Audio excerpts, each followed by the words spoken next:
It's not just the position. It's not just getting a good high elbow catch. There's a few other factors that help move you forwards.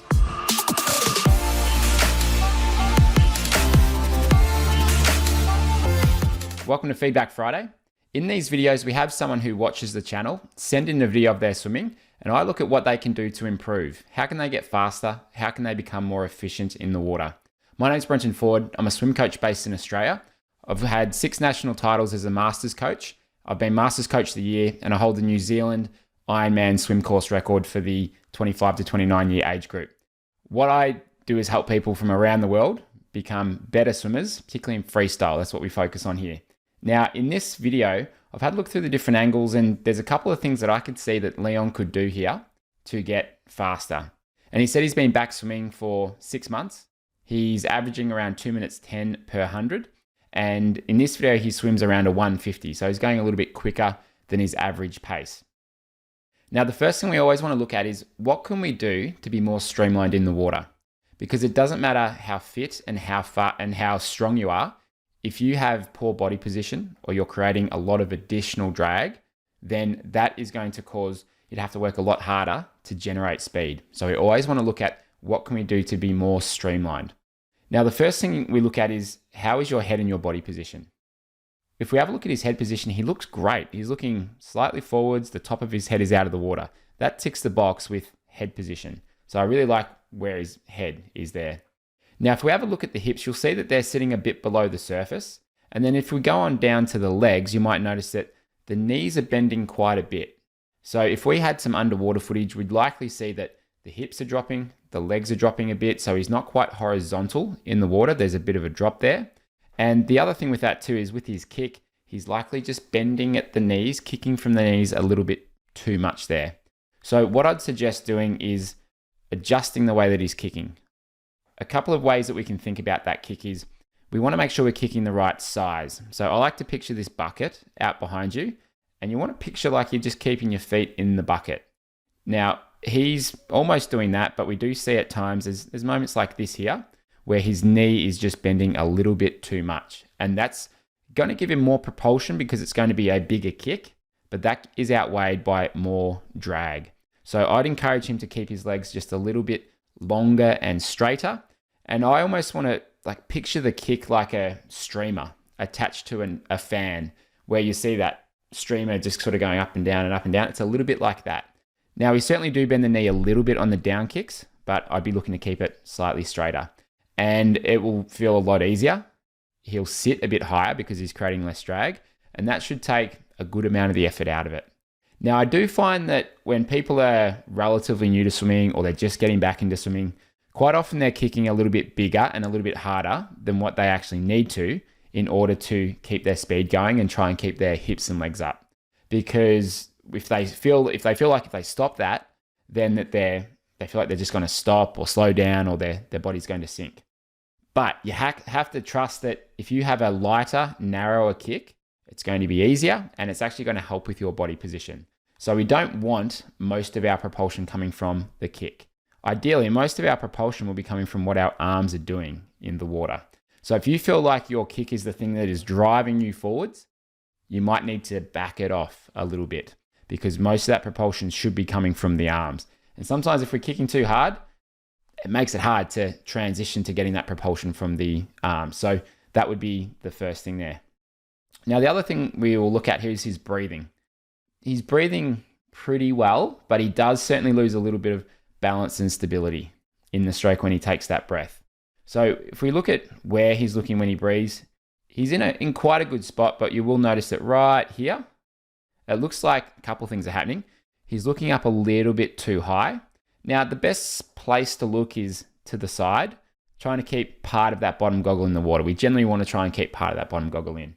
Now, if you're swimming open water and it's choppy and there's waves, these rules kind of go out the window because you've got to do what you got to do to get the breath in. But certainly if it's flat and you're in the pool, try and look directly to the side and just not turn up quite so high. But you'll also notice he looks like he might be gasping for air a bit. He's got his mouth quite open. He's trying to take a big breath of air in. Now, that can often indicate that he is either breathing out too much too early or he's just, or he's just maybe not breathing in the right way, as in more through the mouth than through the nose. Now, what we want to aim for is when we take our breath, we then go back in the water. Now, you don't want to hold on to your air completely. We want to have a very light exhale through the mouth and through the nose is fine, but very light exhale. And it's only when we turn our head to breathe here on the next stroke that then we want to dump the air. We want to get rid of it fairly quickly. So we don't want to hold on to the air the whole time, but just a gradual exhale, and then we just clear the lungs. We dump it just as we're turning our head to the side. So when you go to breathe in, it shouldn't feel like you're having to take this big breath in and it's a big gasp of air. If you exhale correctly, if you get that right and you focus on the exhale, then you'll find that the breath in just comes naturally. It's like a vacuum, just goes in naturally. You don't need to think about it. So often we're better to think about the exhale rather than the inhale. So that should help with his breathing, because it does look like there's a few too many bubbles coming out where his mouth and his nose are early on. So he might just be exhaling a little bit too soon, and just meaning he's sort of not making the most of that air intake that he's getting. So that'd be another thing. Now, what we also see is that on some of these strokes, he does lose a bit of balance and stability when he turns to breathe. So quite often we'll see that people will over-rotate through their shoulders and through their hips when they turn to take a breath. And over-rotation to me is past about 45 degrees. So if we're looking front on, the shoulders, the hips are going past about 45 degrees, it's probably too much. We can see here, if we were looking front on, that's likely going to be 90 degrees. And the result of that is a few things. You can see this arm drop straight down. And at this point, there's nothing in front of his head. Now, good freestyle typically has something always in front of the head. We call that front quadrant timing. So if we were to split the body into 4 quarters like this here, we'd see that the front quadrant is this one here. And most of the time, we want to always have something in front of the head. An arm should always be out there. And on those strokes where he takes the breath, he's not in the front quadrant. So right there, he's got his arm in front. That's great timing. Here, when he takes that breath, yeah, that arm's pulled through or dropped down because he's rolling the shoulders too far. Now, quite often that just comes from losing balance, losing control in that part of the stroke. So that, for a lot of people, is a real challenge. So then the question is, well, what can you do to stop it, right? There's a couple things that can help you there. The first one is we need to make sure we look in the right direction. So keeping that bottom goggle a bit more in the water will help. The second thing, try and stay a bit flatter. Maybe through the hips, but certainly through the shoulders, just trying to stay a little bit flatter so he's not rolling to 90 degrees. He's more at 45. Now, what you have to do to be able to control that is you've got to feel like there's a little bit of tautness or tension on the underside of your body. And you've got to control this reach in front as well. So if we let this arm just push down on the water and drop straight down, this one's actually pretty good, but on some of these other strokes there, it just drops down. So you have to control that reach. Just take that little bit of time to extend out as you're rotating on the side, but not going too far. But you certainly need to have this little bit of tension and control on the underside through here and a little bit through that shoulder. The other part of that, and this is a real key one for a lot of people, and I was running clinics yesterday in Melbourne, and one of the things we saw with quite a few swimmers was actually, it's how you finish the stroke. So if you don't exit the water correctly, then you might be missing out on the last 10 to 15, 20% of your propulsion. Now, you don't get a lot of propulsion necessarily out of the last part of your stroke, but you get enough to make a difference with how easy it is to keep this arm extending out before you roll into the catch. Now, if we have a look at what's happening here with Leon, is he sometimes comes out, it's not too short, like he's finishing past the hip, which is good. We want to finish past the hip. But the main thing that I notice here is the direction that his big paddle, so his hand and his forearm is his big paddle. That's what is going to help drive you forwards. You'll notice from here through to the end that the palm's mostly facing upwards. So he's not really pushing backwards on the water. So a lot of that force is actually going in an upwards direction. And you can see how his palm right there is actually facing in an upwards direction. Now, a similar thing happens on his left side as well. So he's here, But right now, that hand is angled in that direction, and he keeps going, and the whole way through, it's pretty much pushing up. So he's missing out on a decent percentage of that propulsion that he could be getting. Now, what's the impact of that? Well, when he takes a breath, so when he takes a breath on this side here, if this hand is pushing upwards, it pushes the hips down because you've got the equal opposite reaction. That pushes up, the hips go down, and because he's not getting that last 10 to 20% of that propulsion on that side, it's very hard to keep this arm extending forwards and being balanced and being controlled because he's lost that last bit. So that's the thing that we see as a result of it. So he may need to do a couple of things there to practice staying balanced and keeping that arm in front. It's not necessarily just about breathing lower. It's not just about rotating less. Sometimes you've just got to actually finish the stroke a little bit better. So he's keeping the palm facing back, exiting better. Sometimes it's a combination of things.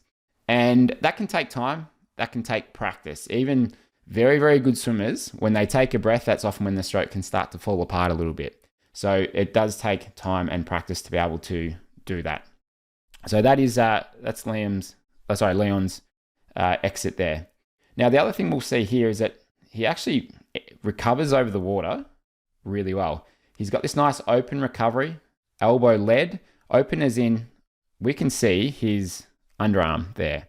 So as a coach, one thing I look for is we want to have quite an open recovery. So this underarm should be showing to the side of the pool. Nothing crazy. Don't think you need to come over really close to the body in this ridiculous high elbow recovery over the top. No, just open. Show that underarm a little bit.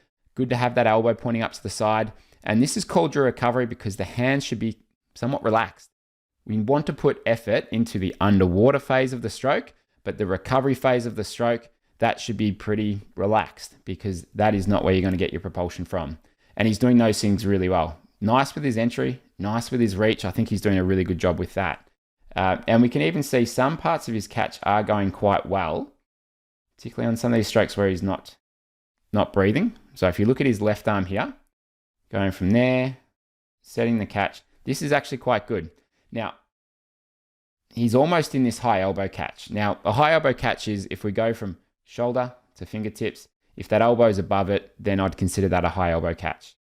Better to see from under the water, but looking at this, that's not too bad at all. He may just be a little bit wide. His hand looks like it's probably wider than his elbow. So if we're looking front on, rather than having this hand narrower than the elbow, his hand would be wider than the elbow. And typically we lose a little bit of power out there.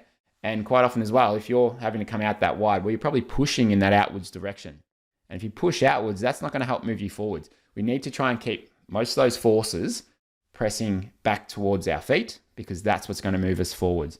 So it looks like he's going quite wide here. And then maybe as a result of that, that's where that hand then pushes up at the back. So in order for him to get more out of it, we'd want to work on the path of the hand. So start in line with the shoulder. As you pull through, we almost want to trace the outside line of the body. So it's like a skinny S path that hand will follow. It will go out a little bit, come in a little bit, and that's the path we want to go. He's probably going a bit like maybe a wider S, probably a little bit like this here, I reckon, if we were looking front on. So we'd want to work on the path of the hand and making sure that we keep the palm and the forearm facing backwards. So we want to keep a big paddle all the way through. And he's just losing some of that paddle because he's going upwards at the back there. So that will help him in terms of that propulsion and speed. Now, the other thing what generates that propulsion, what helps you move forwards is mostly what the arms are doing. But it's a combination of a few things. So it's not just the position. It's not just getting a good high elbow catch that we were looking at there. There's a few other factors that help move you forwards. And this is why you might actually see some average looking swimmers who can actually go quite fast. It's because of these few things right here. And that is, okay, we need to have a big paddle to work with. That's number one. Secondly, we need to apply power. You need to have some force as you're pulling through the water. But we don't want to overpower it. So think of it like being in a car. If you put the accelerator down straight away, you're probably going to spin the wheels. We want to have just a little bit of a gradual build up there. So we don't force it too much in this part, we want to just sort of gradually build it up, and you'll likely be most powerful underneath here because this is where you're strongest. So we'll have the most power through here, but we want to make sure we've got some power and pressure on the water underneath there. And the third thing is you need to accelerate through the stroke. If your arms are moving at a constant speed, you never really get that momentum and that propulsion from the stroke. So a good catch and pull, we have a big paddle over a long period of time, and we've got some power and some force with it, and we accelerate through the stroke. So I'd say he could work on probably each of those things just to find a little bit of additional speed. That's what I'd be looking at there. And how does he do it? The best way to really improve your catch and pull is by picking 1 or 2 or 3 drills that's specific to what you need to work on. Now for him, a drill that I think would be really good would be long dog paddle drill. In long dog paddle drill, where it's like underwater recovery freestyle. It's normal freestyle, but instead of going over the water, we're recovering underneath. And what I'd encourage him to try and keep pressure on the hand and on the forearm all the way through. Keep the hand and forearm facing backwards rather than upwards through that back part, and just make sure he's finishing past the hip. And he will probably be able to feel that propulsion and that acceleration if he does that drill really well. So I think that'd be a good one. And another one I really like is what we call YMCA drill. It's where you're kicking in these 4 positions, which you'll see in this video here. And in that drill, you can really just isolate each of the main positions that we want to do. And that way you can practice making sure you're not going too wide with the hands. You can practice your high elbow catch. You can practice what we call the power diamond, which is when your hands are under the water and they should look like half a diamond. And you can practice the 4 key positions that we would often teach in freestyle. And that's a great way just to get your head around where you need to be in those different parts of the stroke. So there's a number of drills you could do.